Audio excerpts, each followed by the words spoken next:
지역의 환경 문제를 해결하기 위해서 1998년도에 울산공단의 울산센터, 그 다음에 여수공단의 여수센터가 시범적으로 운영을 했고 좋은 결과가 돼서 2000년도에 대부분 센터들이 이제 만들어지게 됐는데 저희가 7호로 센터가 만들어지게 됐습니다. 이제 여기 일반 현황을 보시면은 그래서 지역 센터는 지역의 대학의 이제 교수님들을 중심으로 해서 이제 전문가들이 해서 이제 지역의 문제를 풀자 해서 지역의 환경 문제 해결이 목적이 되겠습니다.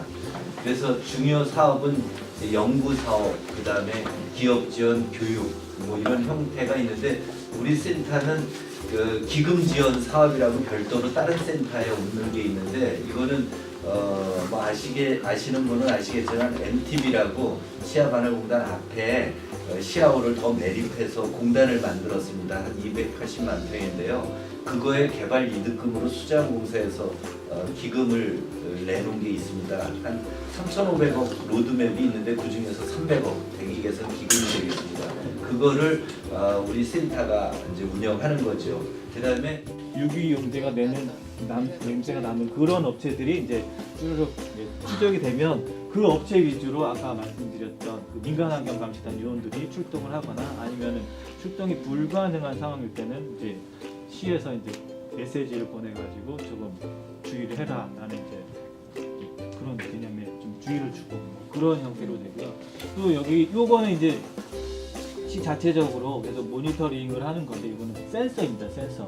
센서가 상대적으로 뭐 복합 악취를 정확하게 뭐 대변해 주는 건 아니지만 대략적인 경향은 파악할 수가 있다 보니까 그래서 저희가 복합 악취가 이제 부지경계 기준에서 한 15배 정도, 15배의 개념이 이게 어떤 냄새인지 감지가 될 수 있는 그런 수준이거든요. 그래서 그런 수준으로 기준을 잡아서 계속 센서로 모니터링을 하고 있는데 지금 이쪽 지역은 아마 조금 공단에 가까운 지역일 겁니다. 냄새가 좀 감지가 되는 상황인 거고 센서로 또 모니터링 하고 있고 또 요 드림원 시스템을 계속 운영하고 있는 상황입니다. 간단하게 설명을 드렸는데 혹시 궁금하신? 그러면 이제 그 뭐 페널티가 있어야 할 거 아니에요. 업체야. 이제 업체에 대한 그런 규정들이 좀 그런 정확한 페널티 규정은 없고요. 어차피 업체라는 거는 이제 배출 허용 기준에서 초과됐느냐 안 됐느냐 그 여부이기 때문에 만약 그런 업체들이 계속 이제 감지가 되면 실질적으로 가서 포집을 하겠죠. 배출국에서 포집을 해서 이제 기준 배출 허용 기준이 복합 악취가 500배니까 500배 초과가 되면 이제 개선 명령을 하고 개선이 안 되면 이제 조업 정지.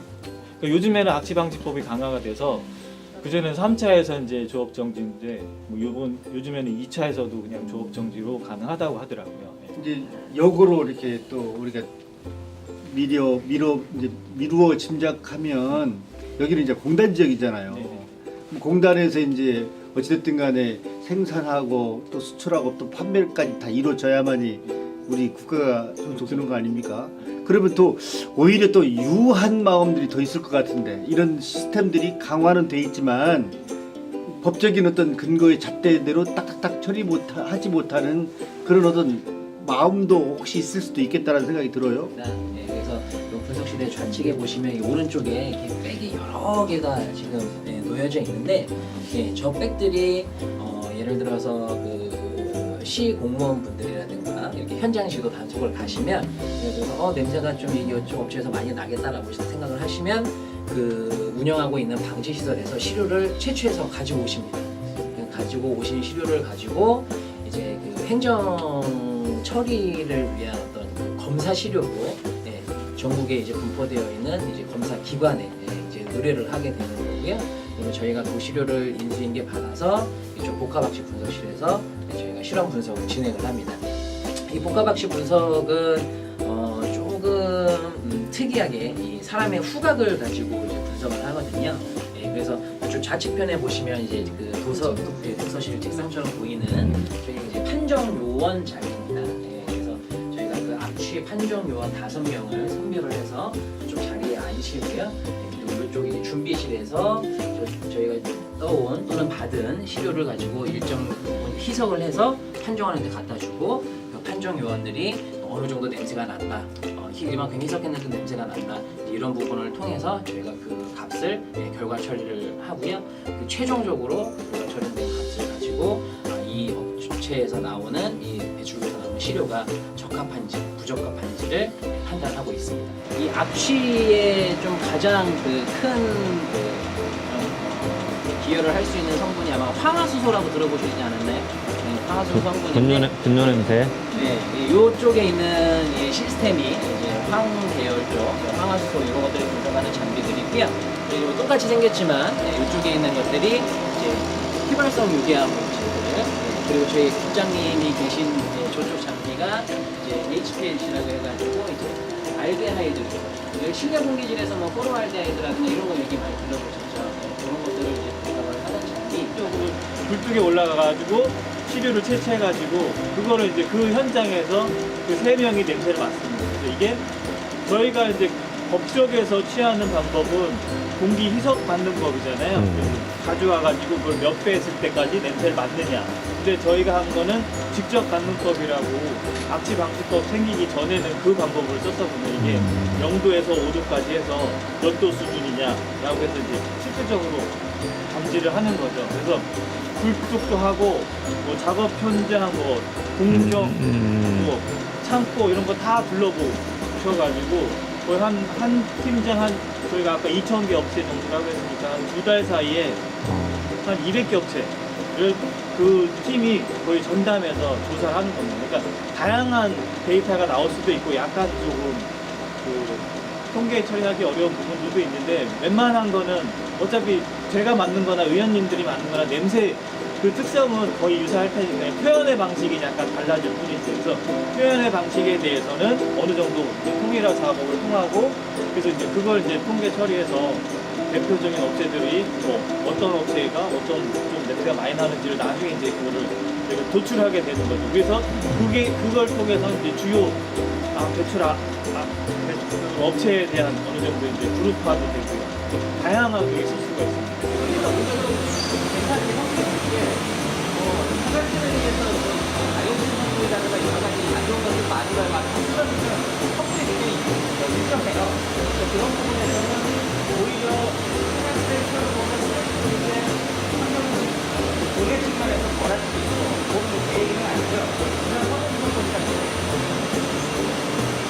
근데 이제 시민들은 이거는 허가하는 거에 대해서는 아직은 조금 그 이제 아까 의장님도 좀 다이어트 신청될 것이고 한다고 거기에 대해서 아직 시민들이 저도 그런 것 같은데 일단 탈수 자체를 해서 무게를 주면서 설비를 줄이는 거 자체만으로 일단 허가가 후에 다른 분들 말고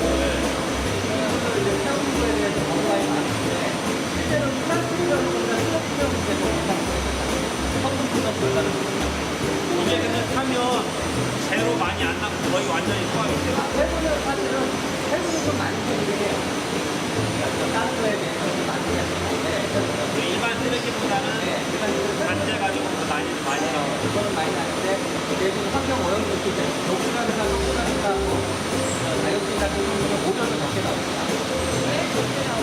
이거 원래 1차적으로 했는데 이제 소각장 해놓는 것 가지고 그 당시에 소각장 여기가 있었는데 소각장 이거 분량이 아니고 네, 열도 많이 들었어요.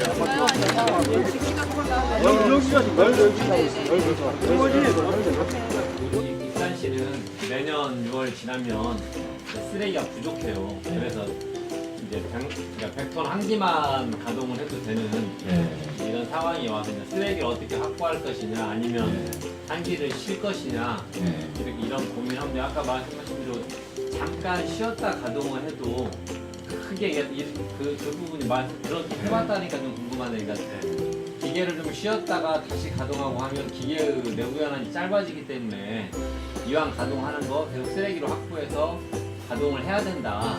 이런 주장도 있으시고 한편은 환경 문제를 생각해서도 그렇고 쓰레기가 그만큼 나오지 않는데 굳이 쓰레기를 이런저런 방법으로 확보하기보다는 한 기만 돌리고 한 기를 쉬면서 운영을 하자 이런 이야기들이 좀 지금 그런 고민이 되고 있는 때거든요. 좀 그러니까 그거에 대해서 어떻게 생각하세요? 그러니까 저희도 그런 고민을 한 적이 있습니다. 왜냐하면 열판도 2012년부터 시작을 하면서 실질적으로 이게 그 열 판매 목적을 달성하기 위해서는 쓰레기가 최대한 많아가지고 땅콩 공동체 센터라는 모델이 될 만한 게 세계적으로 혹시 뭐 유사한 사례가 있나요? 뭐 있다라고 보시고 이렇게 하셔야 할 것 같다는 생각이 들어서 이게 어떻게 딱 정해진 루트를 쭉 가는 네. 게 아닐 것 같아서 네, 네. 계속 고민을 하면서 우리나라 차이잖아요. 근데 간략하게 네. 이분은 그렇게 된 결정된 이유가 있었어요. 지방의 어떤 인구 정책 이런 것들이 혹시라도 좀 가르쳐 한 수 배울까 해서 왔거든요. 그런 것들이 혹시라도 있으면 제가 진짜 꼭 권장하고 싶은 게 실현 가능한 그 지방에 사는 길이 지역 특히 지방 대도시들은 난 거기서 기회가 온다고 봅니다. 무슨 뭐 산업은 무시하고 출산은 작년이다.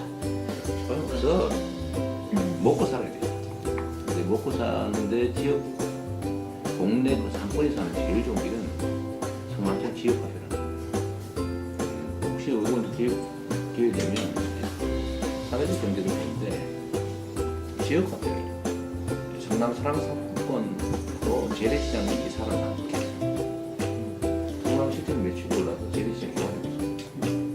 기존 대형 유통점들하고 경쟁해서 다시 사는 거예요. 제일 큰 이유는 일단 돈이고 약간의 지역 상인의 조직. 근데 거기에 이제 빠지는 역할을 하는 게 우리가 하고 있는 그 예를 들면 산업들이지. 그러면 어린이집 하시는 원장님 몇 분이 협동조합을 만들어서 교사, 뭐 시민도 같이 참여하는 교사, 부모, 인상사, 뭐 조합이 수탁을 하고 원장 개인이 현실적이죠. 뭐애안 때리고 그다음에 이익을 얻기 위해서 뭐 공통을 지키고 왜냐면 이익이 아니고 필요했거든요. 다 공통이잖아요. 근데 이제 한 명의 이익을 주기 때문에 이게 이익을 늘리려고 애를 썩은 음식 주고 있어요. 빨리 이거 줄이려고 저기 애들 고치고 그 노동자 협동조합 만들 수 있거든요. 성남시민기업은 우리 성남시만의 고유의 사회적 경제 기업의 형태라고 보시면 되고요. 이 시민기업은 저희가 두 가지 이중 장치를 가지고 있습니다.